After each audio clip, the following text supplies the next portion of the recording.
مسلمان اور ہندو دونوں بہت اچھے دوست تھے اور دونوں مل کر کاروبار کرتے تھے۔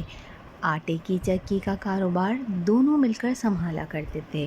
مسلمان جو تھا وہ آٹے کی چکی سنبھالتا تھا اور حساب کتاب بھی مسلمان ہی لکھا کرتا تھا، جبکہ ہندو باہر کے کام سنبھالتا تھا، جیسے گندم کی خرید، مارکیٹ میں آٹے کی سپلائی وغیرہ۔ یہ سارا کام ہندو کرا کرتا تھا۔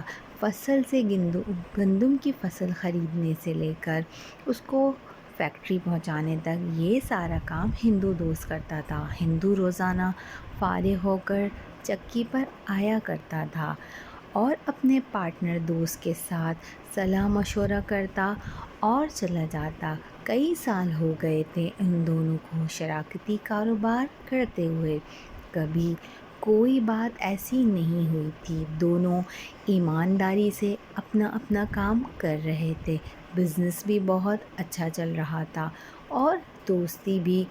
ایک دن ہندو دوست حسب معمول اپنے دوست کے پاس اس کی فیکٹری میں آیا اور حسب معمول بات چیت کرتے ہوئے اس کی نگاہ دروازے کے کونے پر تھی۔ وہ دیکھ رہا تھا کہ چیونٹیاں گندم کے دانے اٹھا اٹھا کر لے جا رہی ہیں۔ چلتے وقت اس نے اپنے دوست پارٹنر سے کہا کہ 2 دن کے بعد آؤں گا، آپ حساب بنا لینا، میں پارٹنرشپ ختم کر رہا ہوں۔ مسلمان دوست نے جب وجہ معلوم کی تو اس نے کہا بس آپ حساب بنا لو۔ مسلمان دوست حیران ہوا کہ پارٹنرشپ ختم؟ اس نے کہا ہاں۔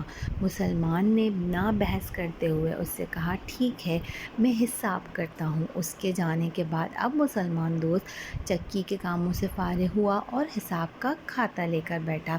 حساب بنانے میں مصروف ہوا تو اسے یاد آیا کہ فلاں فلاں دن کے 10 روپے جو خرچ کیے تھے وہ نہیں لکھے ہیں، تو اس نے حساب میں وہ 10 روپے لکھ دیے اور حساب بناتا رہا۔ 2 دن بعد جب اس کا ہندو پارٹنر واپس آیا اور آنے کے بعد اپنی مخصوص جگہ پر بیٹھا اور اس کا پارٹنر اٹھا اور حساب کا رجسٹر اٹھا لایا اور اس سے کہا لو جی، حساب اب مکمل ہے۔ ہندو کی نگاہ پھر اسی دروازے پہ تھی۔ اب وہ کیا دیکھتا ہے کہ چیونٹیاں گندم کے دانے واپس چکی میں لا رہی ہیں، تو اس نے اپنے پارٹنر سے کہا حساب واپس رکھ دو، ہم پھر سے پارٹنر ہیں، ہماری برکت واپس آ گئی ہے۔ یہ ہوتی ہے ایمانداری۔ اگر ہم بھی اپنے دوستوں کے ساتھ، اپنے گھر والوں احباب کے ساتھ مخلص ہوں گے تو دنیا ہماری قدر کرے گی اور رشتے مضبوط رہیں گے۔ ویڈیو اچھی لگی ہو تو چینل کو سبسکرائب کیجیے۔